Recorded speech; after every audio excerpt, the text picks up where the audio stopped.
Tere pärastlõunat kõigile. Mul on meie külaliselt luba alustada eesti keeles, et siis pärast me lähme üle inglise keelele. Aga tere tulemast siis kõigile meie selle aasta eelviimastele disainijuttudele. Seekord me kasutasime juhust, kuna meil oli hea võimalus kutsuda endale külla. We had a great chance to invite you over. So this wasn't a planned event, but we had this great opportunity to have a discussion around AI in the education, in the creative education. So we decided to take the chance because Professor Jeongki Lim'le, who is our guest here, he defended his PhD just 2 days ago about the same topic. So across the pond. Yeah, in Finland, in Helsinki, which is almost like in Estonia. So I'm very happy to introduce you our guest today, Professor Jeongki Lim'le, who came here from New York City. He's a professor at Parsons University, and let me have a he is also Dean of the School of Design Strategies and Associate Dean at Parsons School of Design. And he has been examining lately AI and in creative learning the AI-enabled methods and systems. So he will give a little introduction about it. And then we have a panel of experts here who will discuss the AI applications and implications in education. And our panel consists of Hegle Sarapuu. She's now we'll say it in Estonian. Hegle on siis meie kasutajakogemuse metoodikate, ligipääsetavuse, interaktsioonidisaini konsultant ja koolitaja ja firmas Trinidad Wiseman, kes on meie väga hea ja pikaajaline partner juba ja kuulub ka Eesti disainibüroode võrgustikku.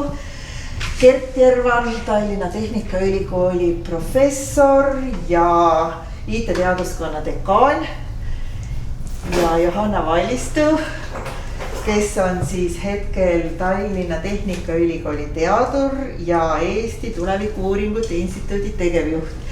Ja Johanna modereerib ka meie tänast vestlust ja pärast nad tutvustavad ennast ise põhjalikumalt. So, floor is all yours now and we are all excited to hear what are your experience in AI in creative education and what are your thoughts about it. Thank you. Aitäh! Yeah, I'll switch the laptop.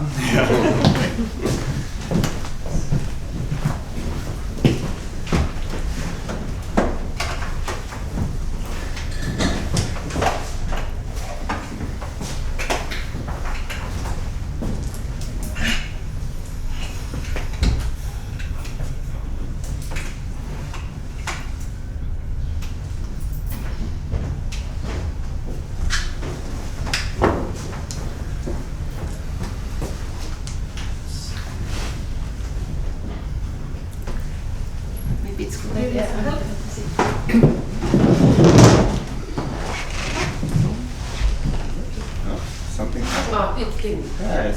working.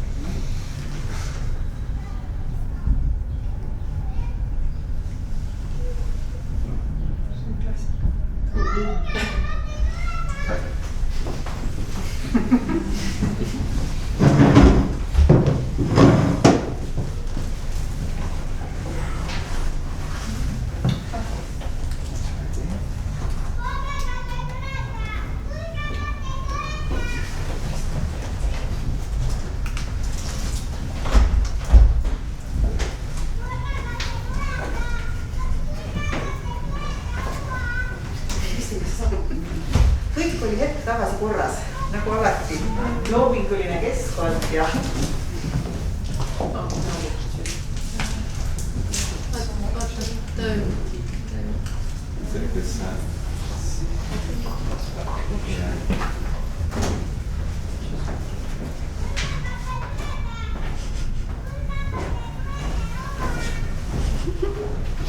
Did I touch the...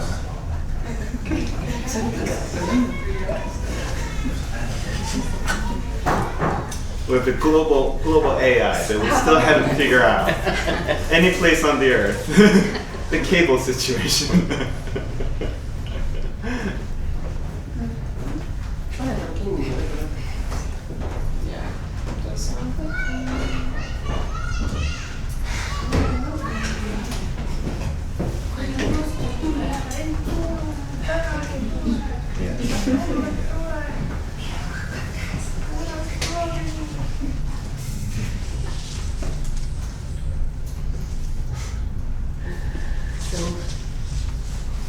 Did you unplug it for a while? No, it doesn't get that promotion.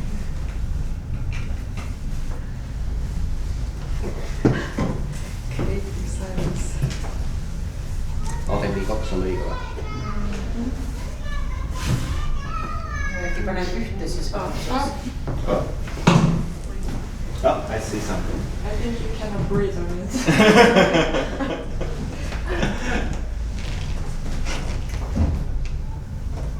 Try the back one. All right, let's not touch anything. Thank you, Tia, and thank you for Estonian Design Center community and the wider community for inviting and having this wonderful discussion. I have, being coming from the academia, had brought a couple of slides to kind of orient some of our discussion that we can have today. The idea is, what does it mean for us to be teaching humans? And what do we mean by when machines are considered as creative? And implication, what do we teach our students and ourselves as well? So if we look at the news, and we're already seeing the drum beats of automation, how does AI itself is affecting both the creative workers, and as we are seeing some of the economic trends that we have seen how automation affected manufacturing industry. And so far, the creative economy has been focusing on the service sectors and service economy. We're seeing some of those automated capability of machines also entering into those areas as well. And as we have seen, and this video example is already too old, where a simple prompt can create an ad campaign that is on the level of quite professionally shot videos. And I think about the connection between our Estonian Design Center and Parsons and New School. To an extent, the transformation that we're seeing is transformation you have experienced within this country's economic sector, and some of the experience that I've seen in New York as well. Always in the creative sector, we have experienced different types of mediums, whether it's a much more hand-drawn to photography, to data science and data analytics and data visualizations. What's different about this specific types of technology, I do consider, is the autonomous nature of these computational methodologies. If we consider the idea of computational creativity as a study of machines, to study of what does it mean to be creative through making, trying to consider and making the systems and their outputs be considered as creatives, and then what's the implications around, from the creative educator's perspective, is impacts on how much of this types of technology can automate what we consider as a creative process, design process. This is a designer that we're familiar with. The importance of iterations and critiquing those processes is leading to our ability to think of something new and useful. Those things can be challenged using these technologies. So what does it mean to meaningfully integrate AI into creative education as an industry overall?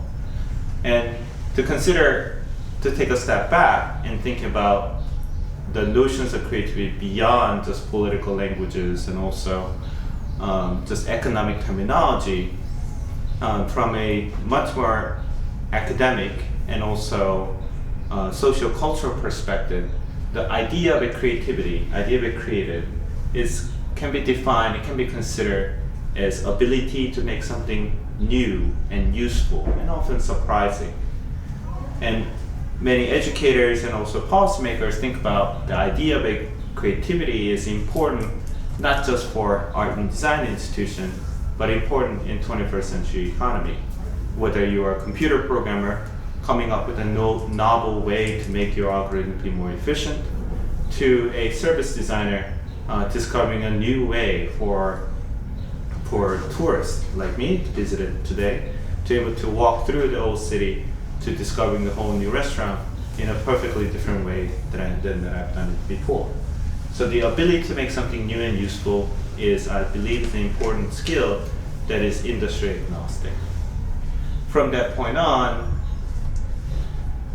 how does then something new and useful can be considered is not necessarily in a personality trait of somebody or specific things that we can just make everyone to do the same things and teach the same things and everyone can do it a certain way, but rather what is considered as creative, the new and useful, is always interaction between the persons and the field, the domain, and all along with it is like wider society. The dialogue, when you make a services, artifacts, different things, a dialogue between those different factors is what's determining what's considered new and useful. In a context of education, to an extent, when we talk about the importance of creativity, it's less about teaching what already exists into and passing down to another person through the notions of instructivism. Constructionism is thinking about the idea that knowledge and skills and what we do are made by and constructed with others through activities, through artifacts. So the idea of creativity aligns a little bit more on the pedagogies and ideas of constructivism.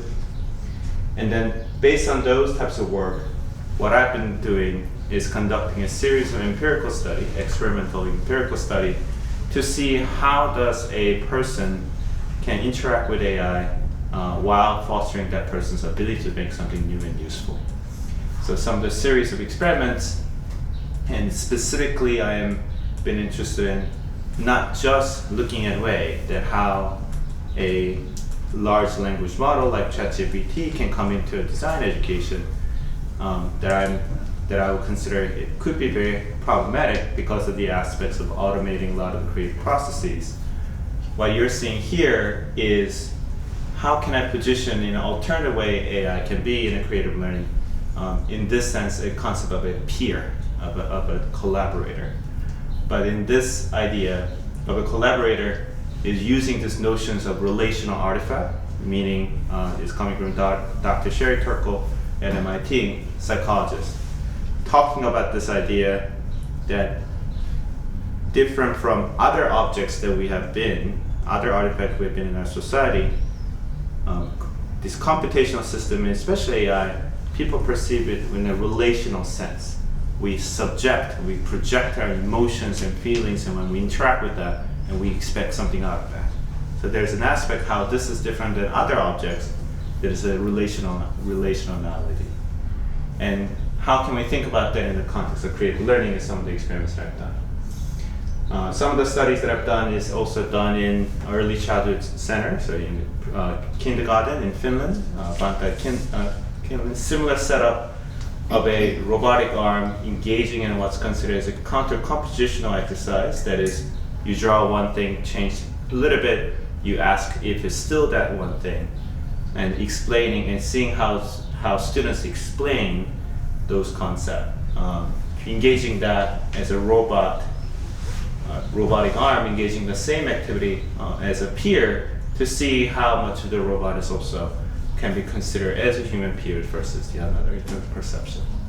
And the last study that I've done in this body of work is focusing on this idea of, in the context of creative problem solving, and created an environment that robot is able to see the activity of the humans very closely in solving a simple problem. So in this case, red dots are the robots, and another was human player trying to reach the blue dot. First scenario, answer is so obvious for humans to solve it. Versus the second scenario is where the answer is not so clear from the human perspective because of a secret passage in the wall that's there. So robot is actually, because they're randomizing this activity, trying to reach to it, and the humans to an extent has to take on a different roles. Then I have to show a robot how to do things. In those scenarios, how does one interact? How does one build relations with an AI in solving these issues? So this is showing AI is there and persons being lost until the AI finds a way to move forward. So within these types of experiments, what are the ideas and concepts start to come out is one of the ways to think about how does one then develop their ability to make something new and useful come from the notions that in order for someone to have that ability to push something new, from the psychological study, the importance of having some kind of prerequisite knowledge of these things. This explains why my wife is this is being recorded, but my wife is an amazing violinist that does not necessarily translate into a skill set of, let's say, fixing a stroller. She's an incredibly creative person in violin, but that doesn't translate to something else. Because fixing a stroller, it requires certain types of engineering skills and experience how to do it. Violin, while some of those concepts can be transferable, idea to kind of come up with a new way to engage in certain activity, it requires certain skills. So when we think about those ideas, how does then we encourage our students and develop our students' capability to make something new and useful? You start from the students' base knowledge, and you help them to expand that knowledge through combinatory and exploratory. So combining new concepts and ideas through talking and listening and reacting, to exploring new ideas, pushing the boundaries, and then through that you're able to cover a conceptual space of existing domain knowledge, and pushing those limits can get to transformative creativity. And to an extent, the AI, the role can play, instead of a two-person, is expanding their knowledge on their own. If we can encourage them to engage in a creative learning environment, which is they're learning from each other, talking to each other, playing one more role of a very robust and collaborative peer, they can help them cover that domain knowledge quickly, therefore lead to a condition where there are more probability of a new transformative knowledge come out. Okay, so applying I'm going to just kind of go around a little bit. So what does it all mean? How does it kind of really come together? What are the work that is kind of disseminating from here? So one of the works that I've been doing is based on these types of knowledge in empirical study. I've been trying to kind of make sense of applying into specific types of workshop and setting where my peers, and also not just myself, my peers at Parsons and beyond, is able to look at this AI technology in a very specific way when it comes to integrating in their own classrooms. This work has taken up with more urgency as ChatGPT has become a very predominant discourse and technological transformation of student experience in recent years. So to do that, one of the things that we have kind of applied is what's considered the cultural historical activity theory, that is helping to analyze and think about a situation, in this case a learning environment. How does one learn to make something new and useful? Think about a very simple components of what is the objective of that person trying to achieve, where does the student sit, what kind of tools they have for the community member, how the labors are divided, what rules they're following, with this simple kind of diagram for help the faculties and teachers to understand and approach what the AI technology is doing with their students' learning.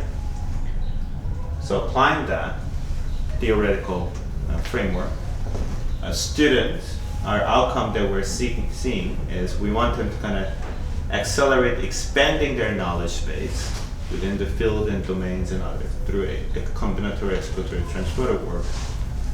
And the objective is trying to do a lot of that activities that is associated with learning something new and making something new.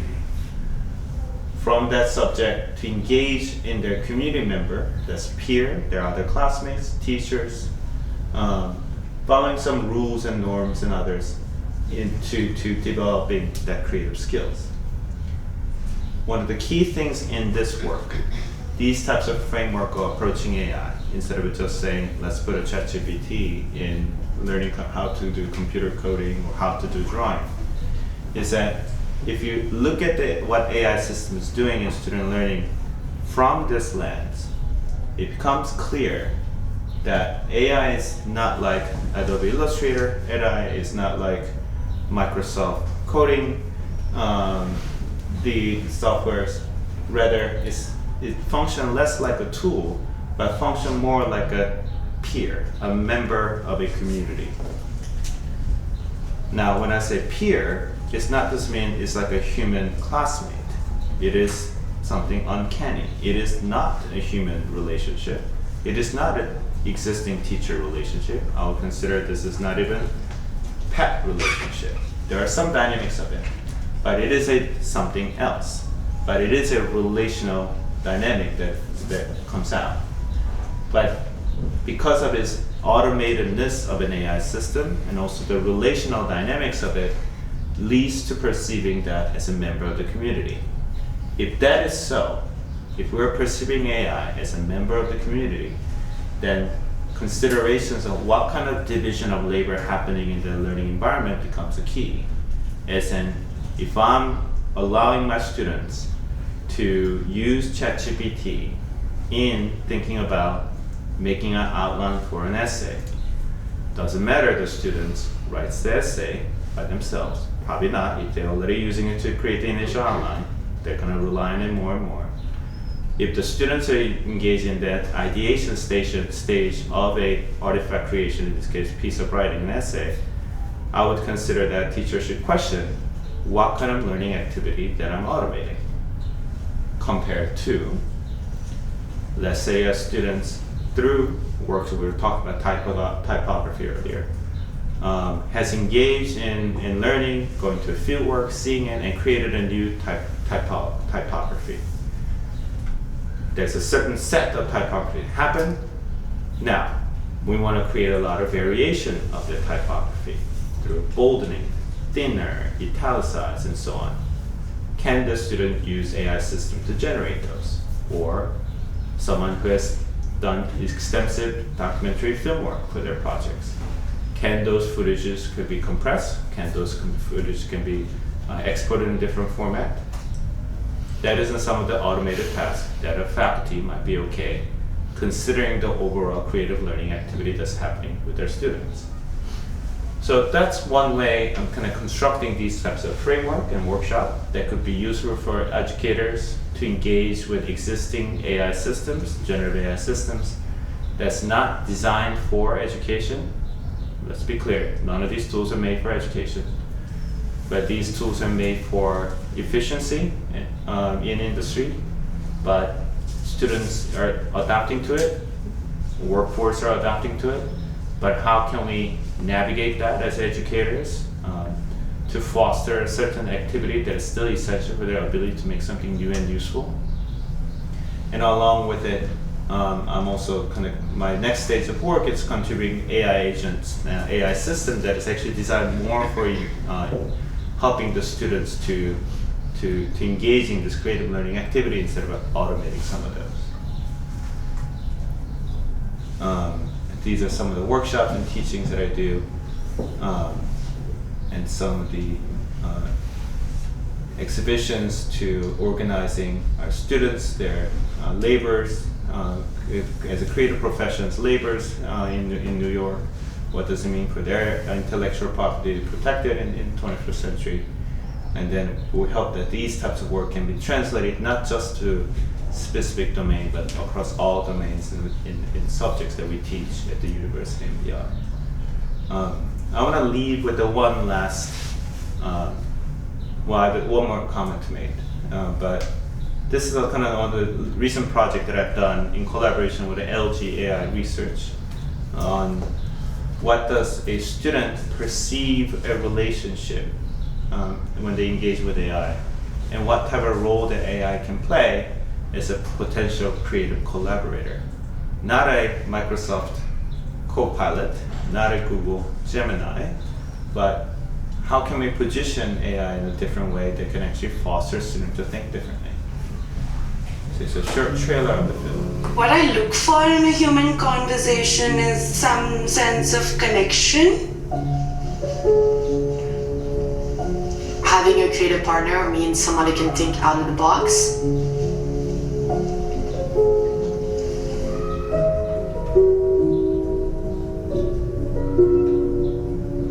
Take one, common mark. Describe your perfect day. Oh, perfect day, you say? Well, let me paint you a picture. Who would you choose if you could collaborate with anyone in the world? I think I'd choose Leonardo da Vinci. It just was very apparent that I wasn't talking to a real person. I wish I had a creative partner with whom I could share ... I wish I had a creative partner with whom I could share my wildest ideas. I feel it made me speak what I was thinking. It's like a friend that I'm chatting with. Maybe we might need to think more beyond just framing AI as a tool. It's going to be a huge part of our lives in the future. Whether it's a good or a bad thing, I'm not sure yet. I think there were some answers that made me think about exploring more, collaborating more with AI, and just playing around, trying to see what AI can give it back to me. I would be curious to try and collaborate with you on something creative. How about we work together on a short story or a poem? I feel if I do more and more of this, I'd be able to understand more of what I think and what inspires me.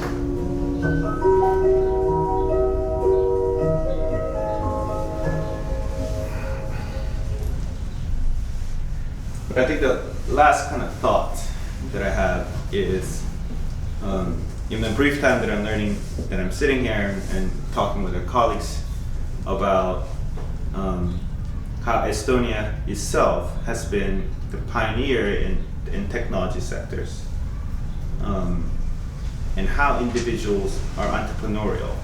And definitely I would consider economic policies and ease of business regulations are part of it. Availability of capitals, investor community that's their base here is also critical. Technical skill is also critical. But when we think about what leads a person to become a business owner or startup owners instead of I work for another corporation or work for the government, that takes a certain types of not just cultural norms and histories and spirit, but that takes a certain types of familiarity of what does it mean to be independent and having a sense of agency in his life. When we think about educational activities, what types of things that have been going successfully, I would consider in Estonian education and society, is that if we were to think and seed some of these activities that's already happening, seize their controls and automate some of those processes, what unexpected impact they can have in our students and next generations, their ability to think on their own, have their own, having a sense of their own destiny. And I will kind of leave that thought to our discussion. Thank you. Thank you.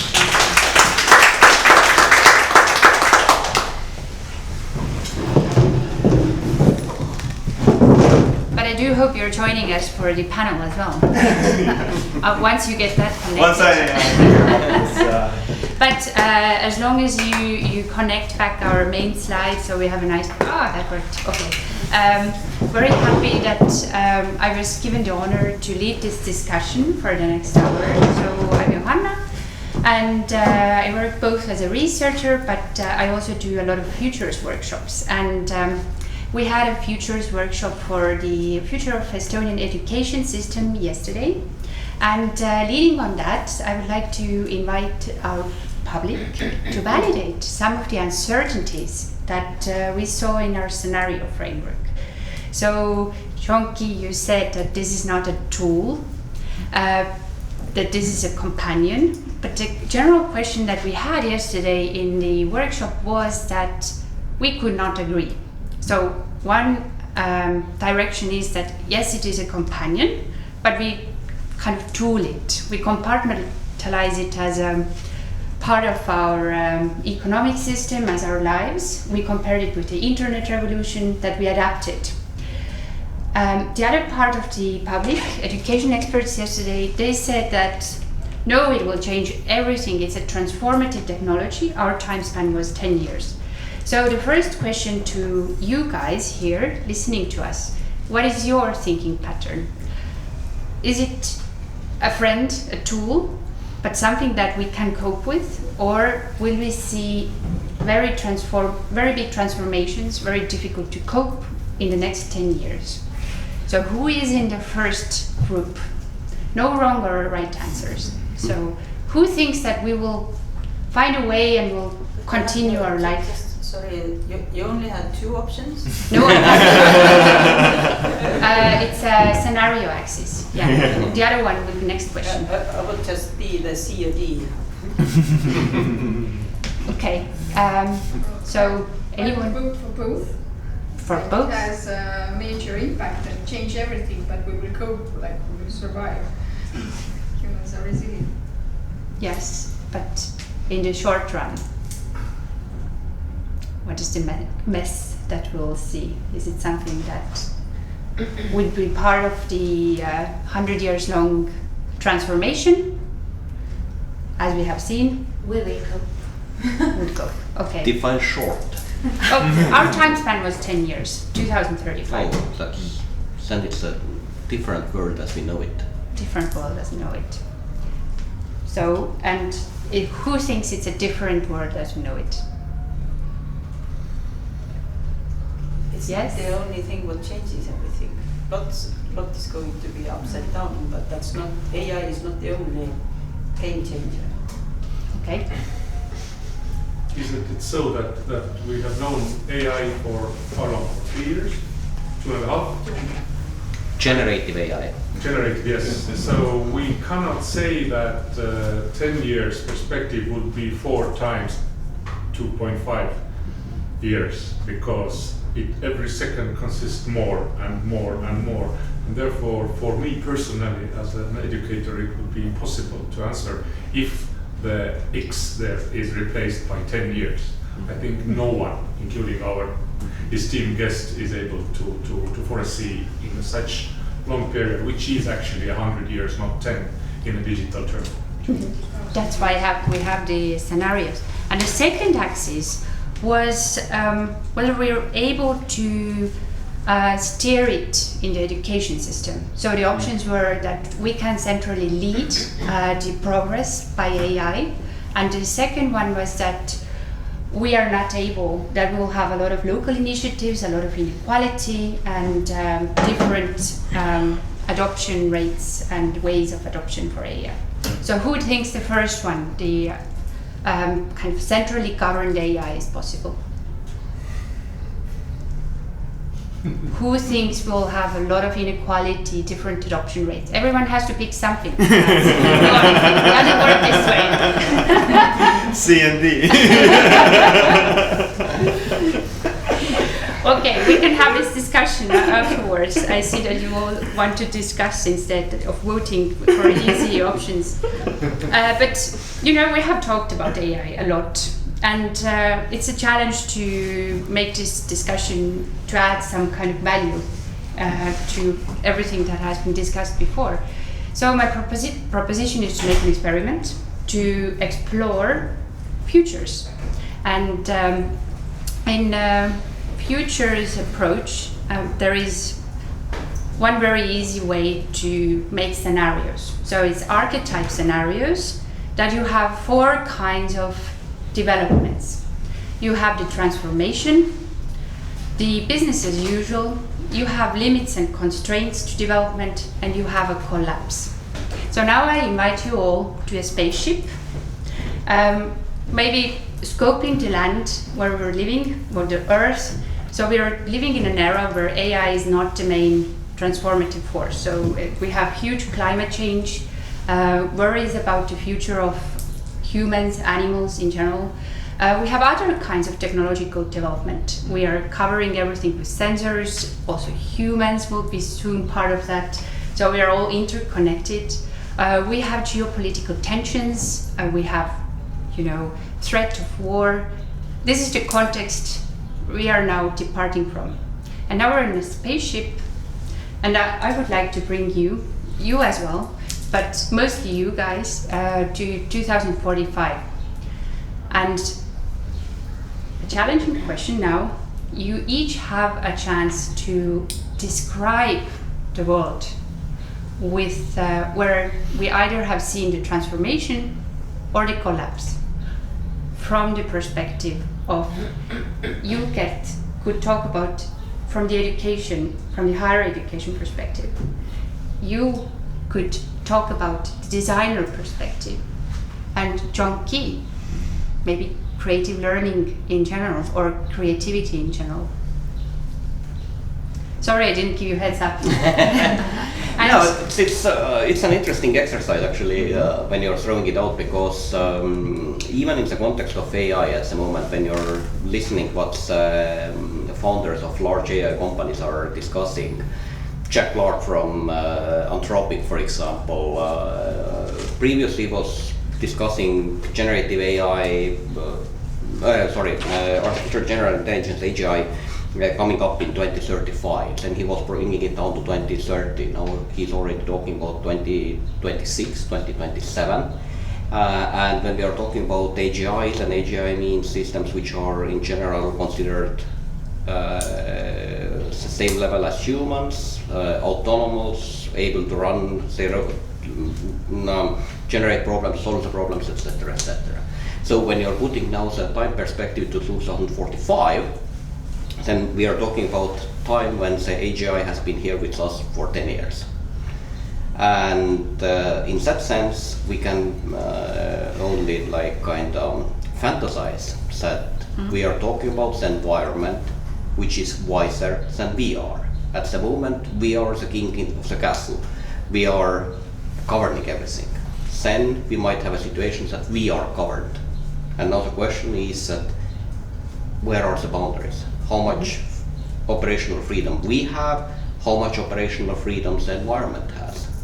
And now when we are going back to the educational domain, then the question is basically who learns from what.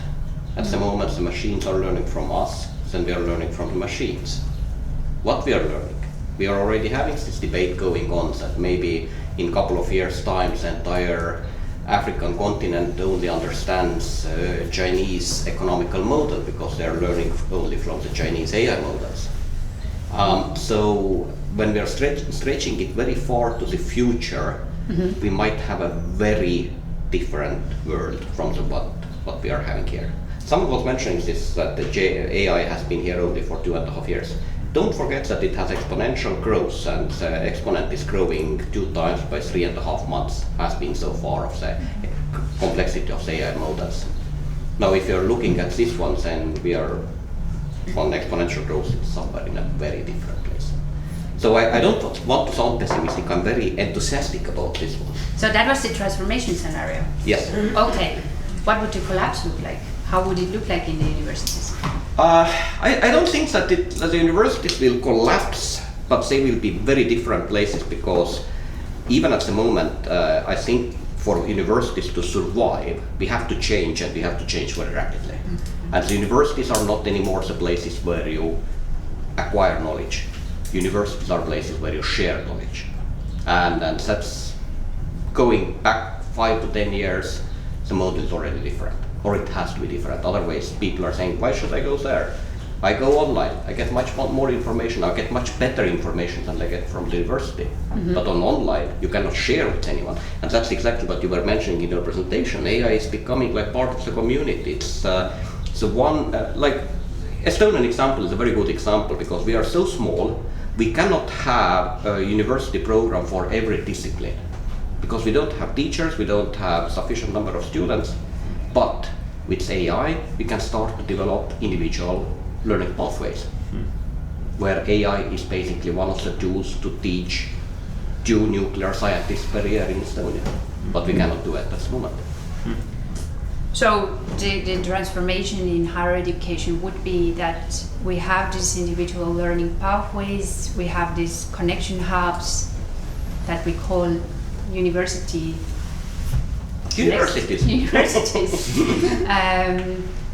But there is a threat that we are governed by smart machines. Might be. Okay, Hegle? Design. So I guess I want to say that doomsday in spaceship seems like really easy to be happening regardless do we have AI or whatever. But I truly believe if we don't collapse with anything, then we probably still transform. And I guess it's like kind of as human nature to hope that it's probably transformational. In design field and the really broad sense of design, like designing of anything and not just only, I don't know, narrow design disciplines right now. So if we speak about innovation and we speak about what, for example, generative AI helping us to do is to have more experiments, generate more versions of things. And I think mostly if we speak about some kind of innovative thing that didn't really went well, then we just tried to a few times. So I guess generative AI and AI in general gives us more opportunities to try out different versions and hopefully relatively safe way, I guess. So there's so many things to learn within the process, assuming that we do co-work, we discuss things, we reason, we discuss things like what might happen. And is there like 1 or 2 or 3 AI models at a time, more people at a time? It doesn't really matter. I guess like more where to select from is definitely better. So I think we can design things faster just because we can go through more different versions.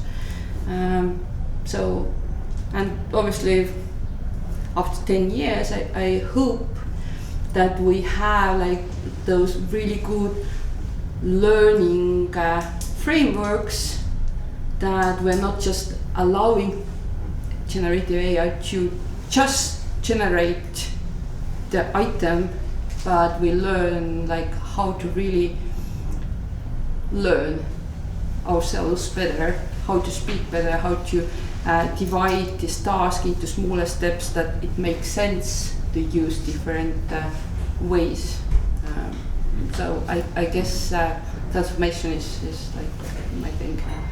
But if you look at out of the window at 2045, or if you look at this room, then how do you think the designer role has changed when compared to today? Because the changes have been major in like some absolutely. I mean, like today we see that if you are like really like a narrow subject designer, you can be really good at this, but you don't have that much impact anymore because everything is intertwined. So basically good design comes not because like one area designer did really good through work, more like this person collaborated better, and so interdisciplinary design works are something that we actually need today more, and then we go there more.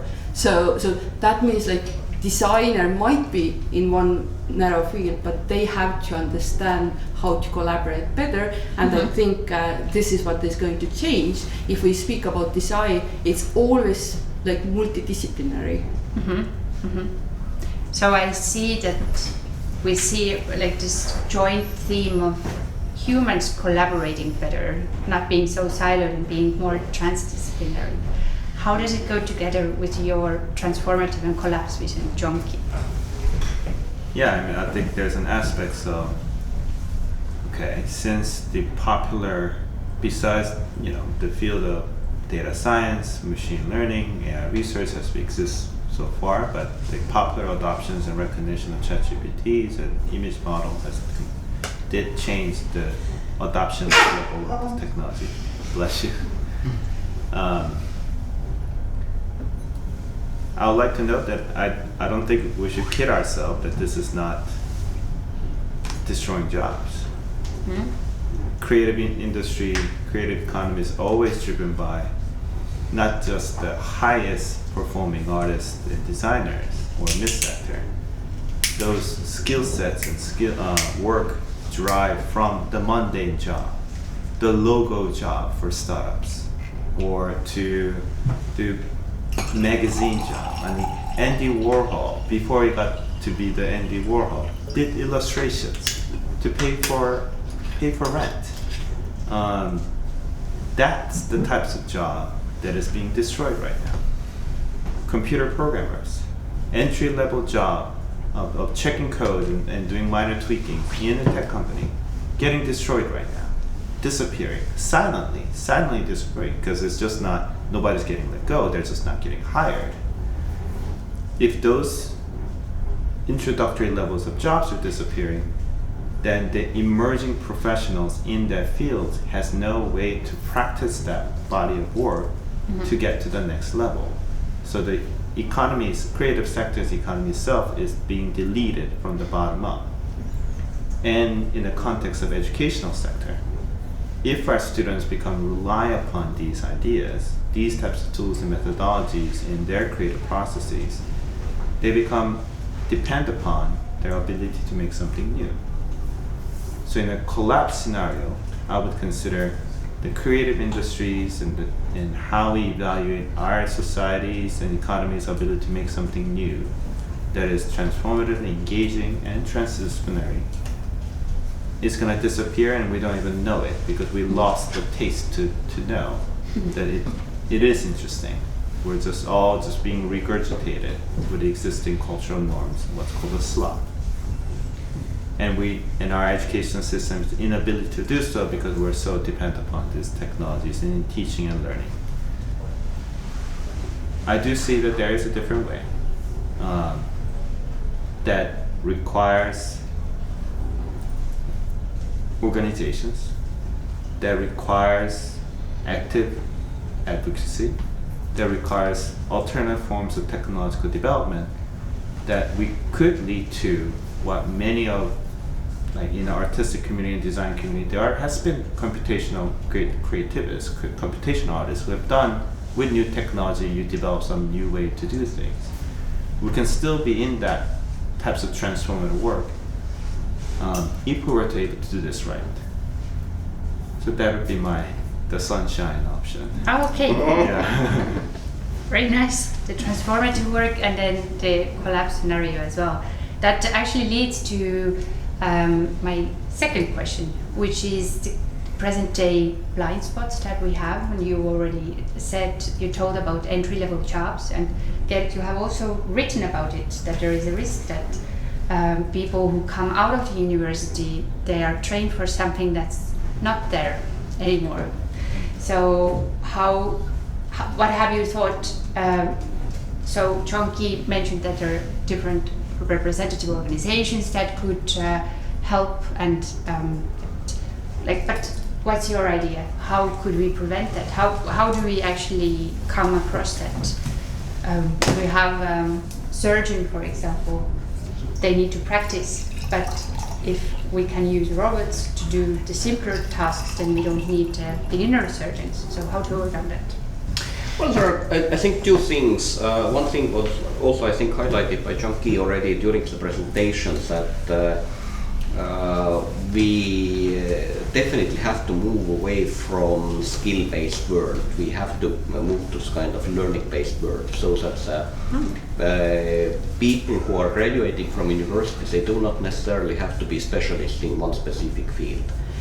However, they have to be ready that they are going to those very different roles in different time moments, and they have to learn. And there, actually, AI is coming very much to the help, because with AI you can, I think, speed up your learning curve significantly, and in that way to take the roles what other ways would have been very difficult, because you have also the tools available. So you have tools which are supporting you. So I completely agree that those works which are easy to automate, they are going to disappear. The good news is that in some domains, like for example IT, it's very obvious that the tools are transforming to different locations. So for example, instead of junior developers, we need in the future in very many companies people who could actually start to use AI tools to the benefit of the company. So there you need some IT background, you have to learn a little bit business, you have to learn this domain, etc. But you have to learn those tools or to understand those tools what you're going to use. So instead of junior developers, we will have a lot of whatever AI engineers and so on in the companies in the future. However, the bigger problem might be in those domains where there is no substitution. And one example what I learned recently was that we might have soon a major economic crisis in Southeast Asia. And the Southeast Asia problem is coming from the fact that at the moment they are very heavily dominated by call centers, and those jobs will be automated. So soon you will talk to the bot, not to the human anymore. And those jobs or those people have no other place to go. So they are talking about, at the moment in Southeast Asia, 12 to 15 million people who will have no job in 1 year time. And that will be a major burden to those to those countries. So I think also here in Estonia we have to think which jobs will just, or which people just transform to different role versus those with whom we really have to do something so that they could survive. And a very simple example what I have brought up sometimes, we have at the moment in Estonian situation that the warehouses will be automated. So the guys who are working in the warehouse, they will lose their jobs. But at the same time, we have a catastrophic shortage of truck drivers. And trucks will not be automated in the next 5 to 10 years. I'm 100% sure on this one because it's just a very complex issue. So all those people have to train from warehouse guys to the truck drivers. And that's an expensive process. And are we ready as a society to do this one? So we have kind of indirect implications on this one. Yeah, I have a follow-up question on that because I'm wondering how do you assess Estonia's capability to foresee these changes? So who should be responsible of saying, that there is this skill shift and we should now start re-specializing? I think it's not only universities, it's rather, it should be a wider societal process. Absolutely, because I think the fact that we are discussing here in Estonia, I don't know how it finally will end up, this AI leap, where it finally will go. But I think it's at least a step in the very right direction that we try to ride the wave, that we are not running behind, we are trying to be there in the front. When it comes to the universities already, then there I'm pretty sure that we are talking, for example, at Taltech something what are called future-proof competencies.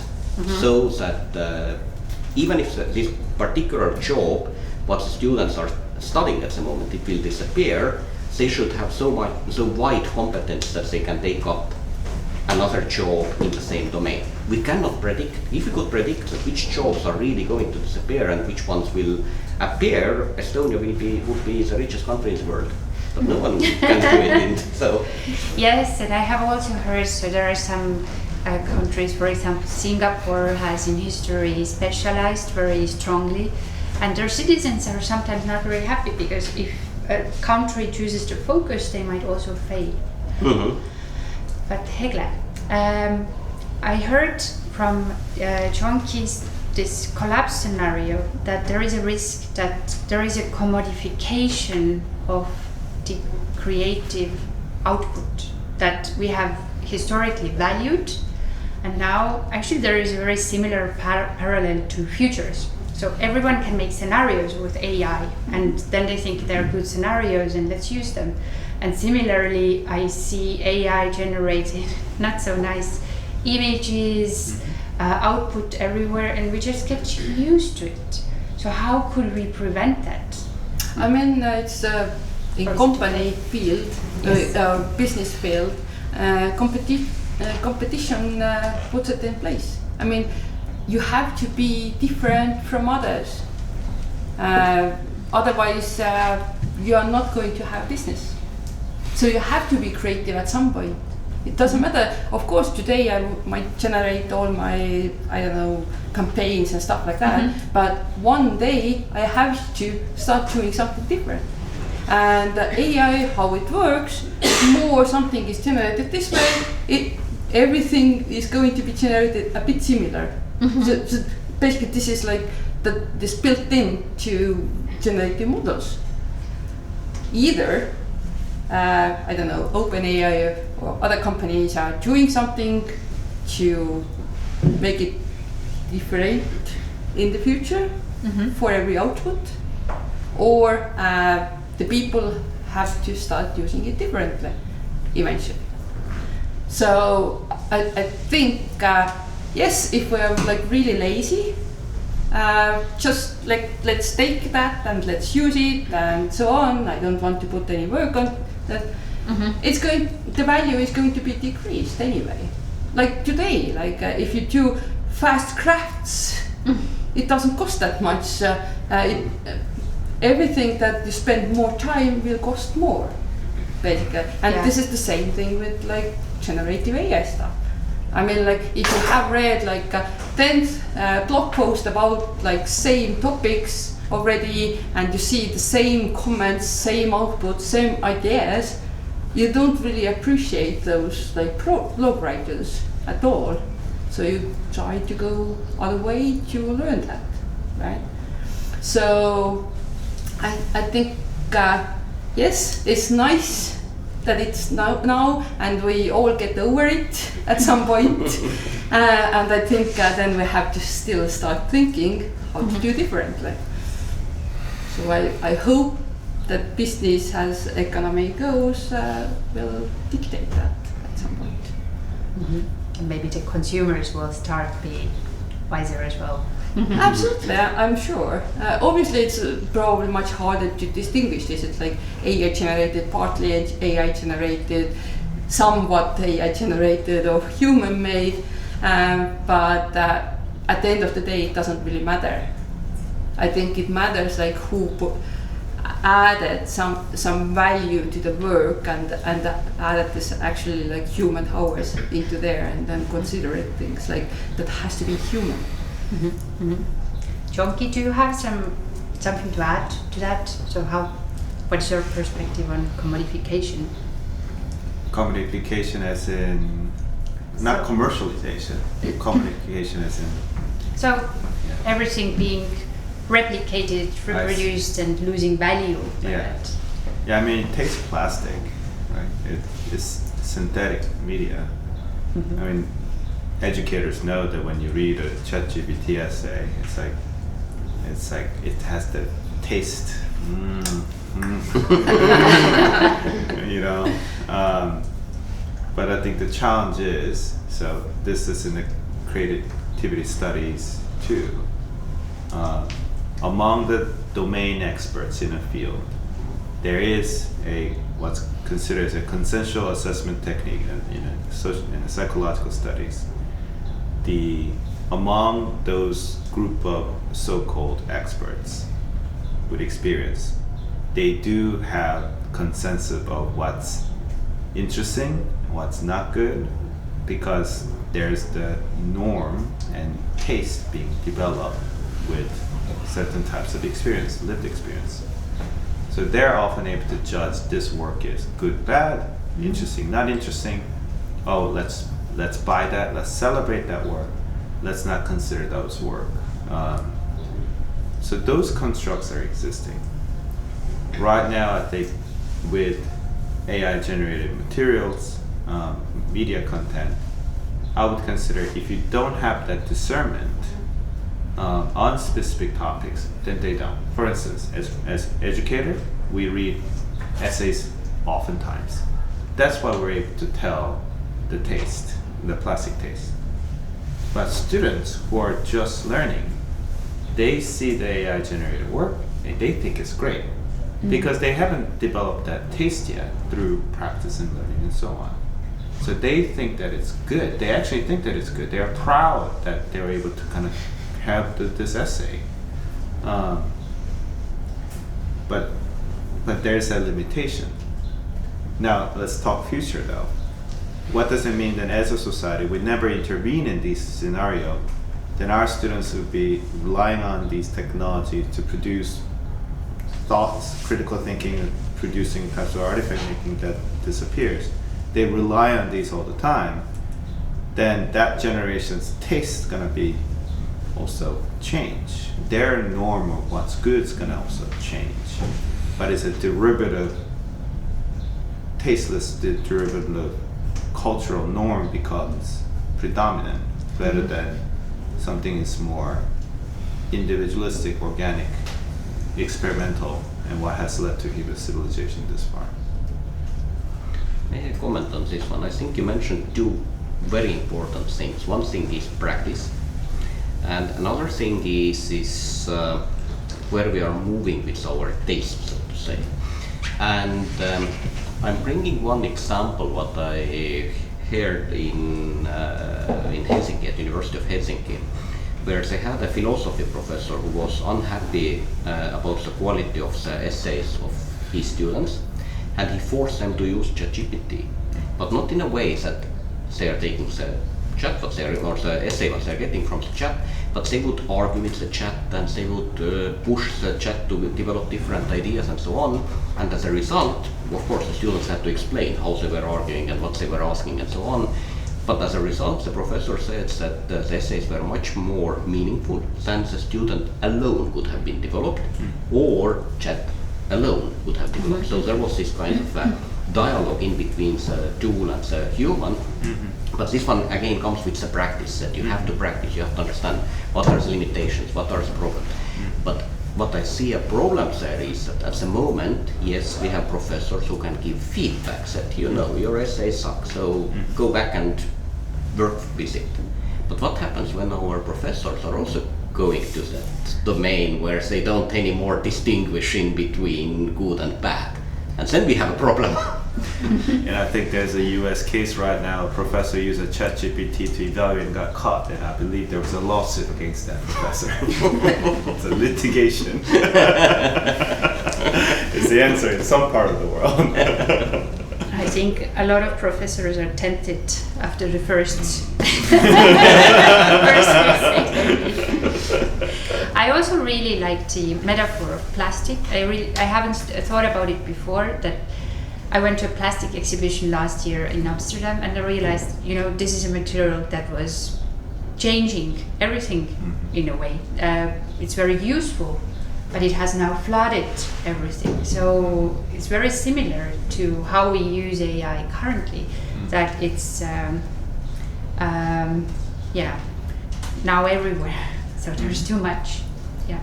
I'm also wondering if you want to comment on how to imagine, how would you undertake imagining this transformation if you had more time?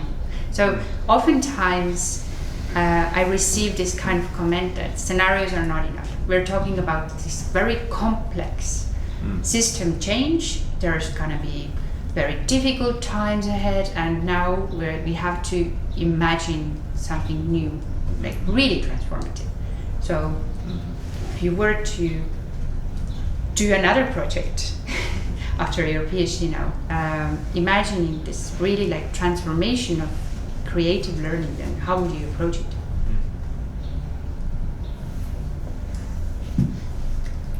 Really easy question after defending.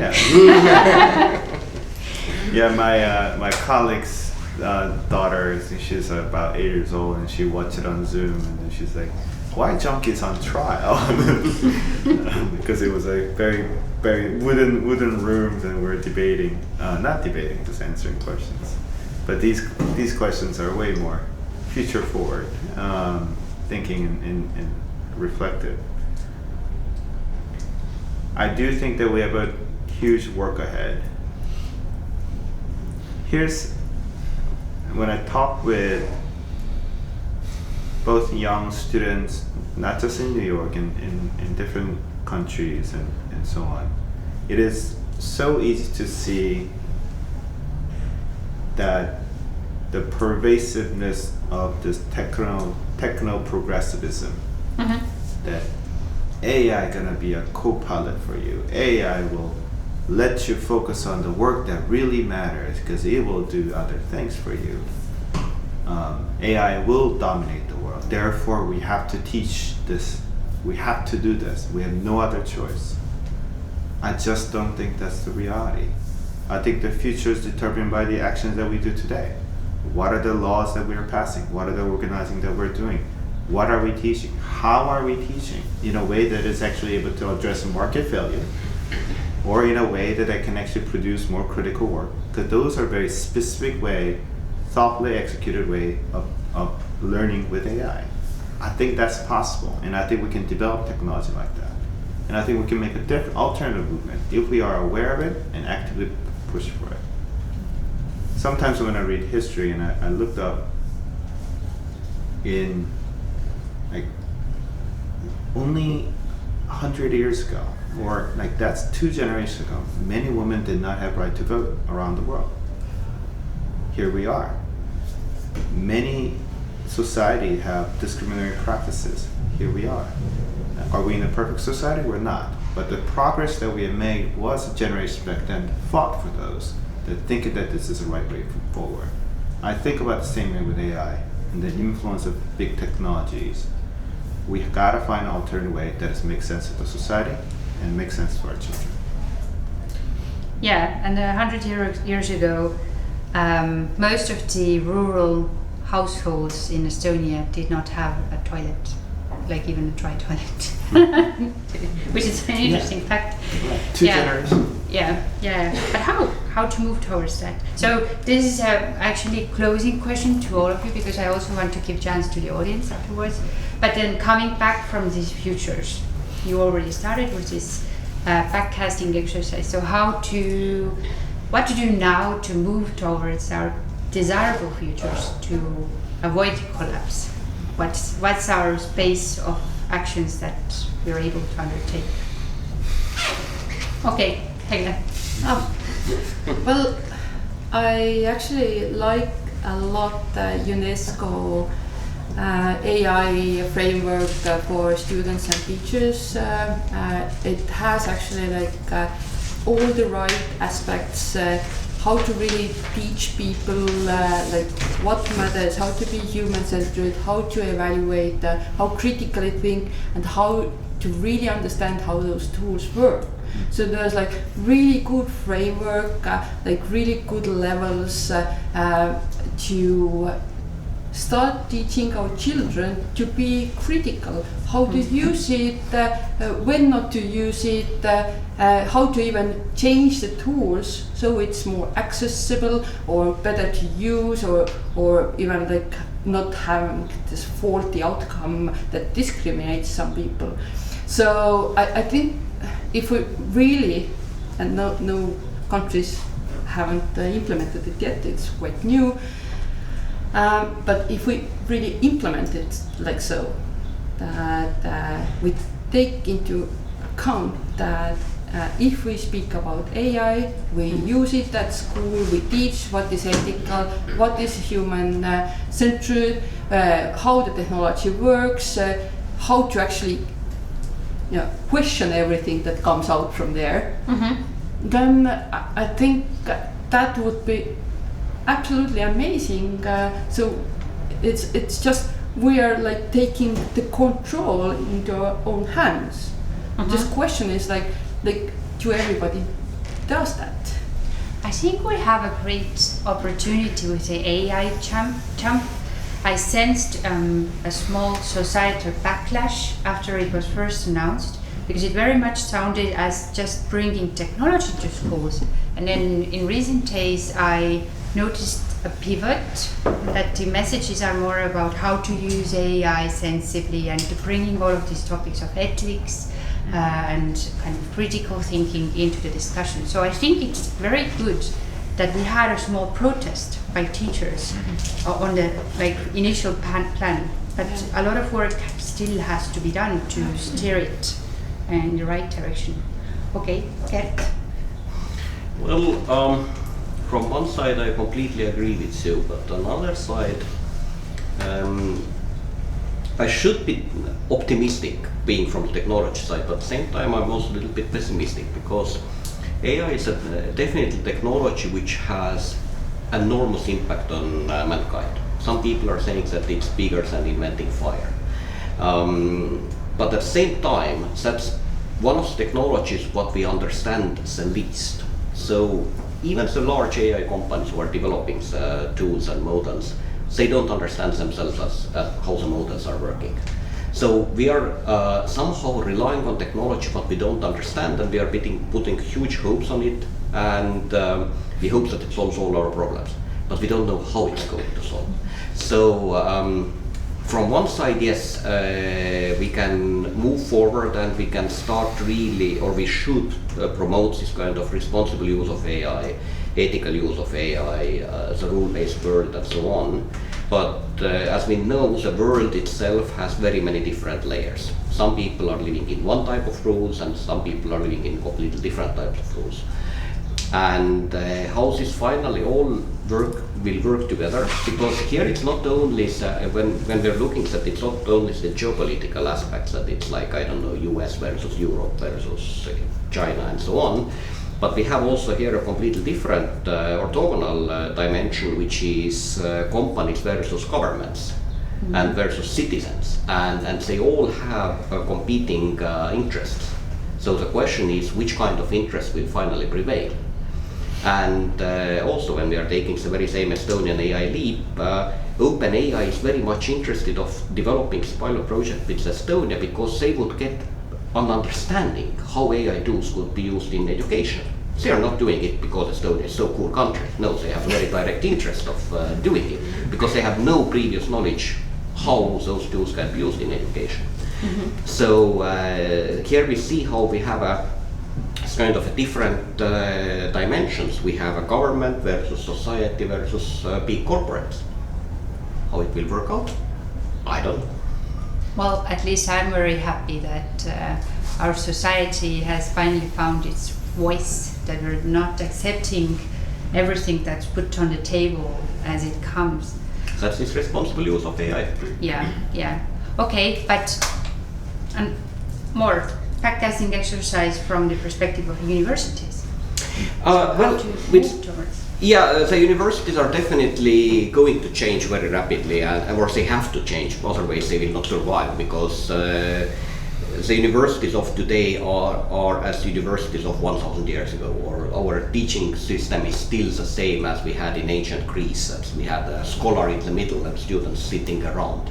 Go to the university of today, we still have a scholar in the middle and students sitting around. Nothing has changed with the last 5,000 years. But I think this one is going to change. And this one is going to change in the context that the learning process can be done by the students, by support of AI, because you can have really kind of like private tutoring, what you cannot afford at the moment in the traditional university system. However, what AI will never replace is this human touch, human closeness, human contact, what people need, because we are biological creatures. Even the animals are staying in the pack. We as humans, we want to stay in the pack as well, and if you don't have a pack, then we are lost.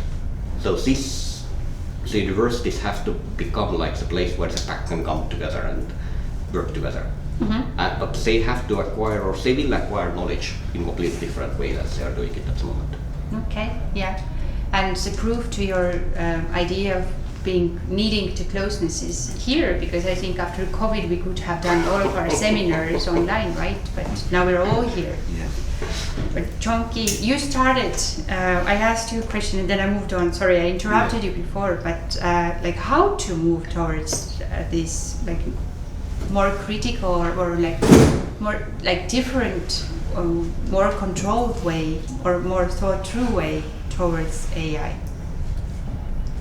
That you started your like this how to before? Well, I think on the individual level, I think we can start practicing that, understanding how these models work, also move toward, and then when it comes to more organizational level, it has to be very critical, and especially, classrooms are sacrosanct places. So if you're going to be introduced in the classroom, or he's already entering the classroom, I think as educator we've got to be very critical I do see that there are alternate modes of these technologies can be developed. There are ways that open source models can be encouraged. There's a way that more individualized approach to AI system, more closed system AI instead of everything has to hyped up to one server. Like, I think there are different ways that we can develop the systems. But it comes with individual activism. It comes with their leadership and voices within the organization. And I think that's what we're going to make the social movement. Let's hope so. We at least have the commons movement, the open source movement, everything. I think the fundamentals are there, and there is the anthropic movement. So we have people who think about it. And then I think it's our mission to bring this discussion at least to Estonia as well, to say that OpenAI is not the only one. Okay, I have definitely missed some interesting and important questions. So I'm opening the floor of questions from you guys. Yeah, and we have the first one over there. A couple of weeks ago, Kelly Corrigan curated a series of TED daily podcasts about family and AI. And what was quite provocative about this series was that they were asking, essentially, that in terms of parenting, so AI is a perfect tool. So we were essentially delegating several years ago parenting to televisions, then to tablets, and now we can actually delegate it to AI. It's forever patient.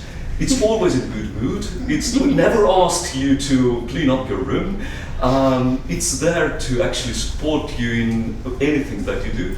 So how this is going to change? Because when in 2001, Prensky essentially said that, well, we have now digital natives taking over the future of education. So now when we have 5-year-olds who are daily interacting and learning from OpenAI, well, how to do certain things. So what kind of, well, a role will parents and also the future teachers have if they have these super smart kids who have actually interacted with these super, well, patient mentors? So just a little bit of provocation. So who wants to start? I can just throw in like as kind of a joke maybe or something. I don't think that AI is going to replace us as parents, but AI is going to replace private teachers, because in the past, and I think also today, it's pretty common that we have private teachers helping students who have like difficulties in different subjects and so on and so on. And I think AI is going to help there a lot, because I have also a teenager at home. So I have been looking how he's using it to learn mathematics actually. So he learns at school, and then at home, he basically, he doesn't have a teacher anymore from whom to ask. Previously he was coming to ask from me, now he's going to ask from AI. And sometimes when AI is, sometimes it hallucinates, then he comes to ask, does it really make sense? No, it doesn't make sense. But I'm again coming back to this human aspect, that we have to avoid the situation when AI is going to replace us as parents. And now this one is coming, all those ethical discussions what we have around AI, and we have it from the world some very negative examples where AI has become like a life partner or a companion to some people, and finally whatever, huge mental problems and so on and so on. So this human aspect, I think, is becoming even more important. Yes, some tasks we should send them to AI, learn mathematics, learn geometry, whatever other discipline. But when you have your personal problems, you should not talk to AI. You should stay away from that as far as possible. So that's my take. Can I oppose? Sure. I think when I first got kids, then I realized that there is a lot of discussion among Estonian parents about, transferring the intergenerational trauma, and that we have never learned to, as a society, like how to, parent very well, and that there was a sense that my generation is the first one with this huge task to actually learn it, or a bit before my parenting generation. And then I think AI can be a model of that, how to always be very kind, and how to respond, and how to reflect, and how to listen. So it's not, I'm not saying that we should delegated to AI, but at the same time, maybe in some families where parents don't have very good parenting skills, it's still a model how to communicate.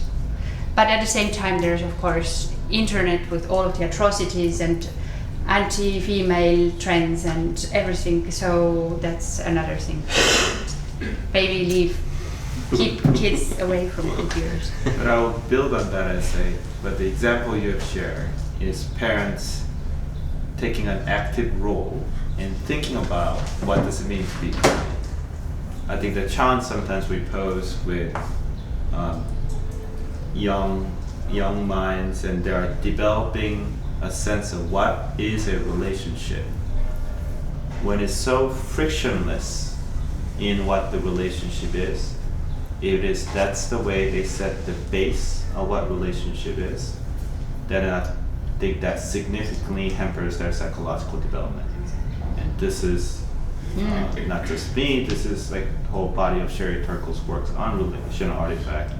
It is one thing for elderly to have an AI robot as a companion, but in their lives that have gone through 70s to 80 years of lifelong relationship to engage with the robotic system. From young kids to always think that, oh, is this what love is? Is this what friendship is? It is. If that is the expectation being set, what are we setting up in their lives for? So I'll be very cautious on some of these domains.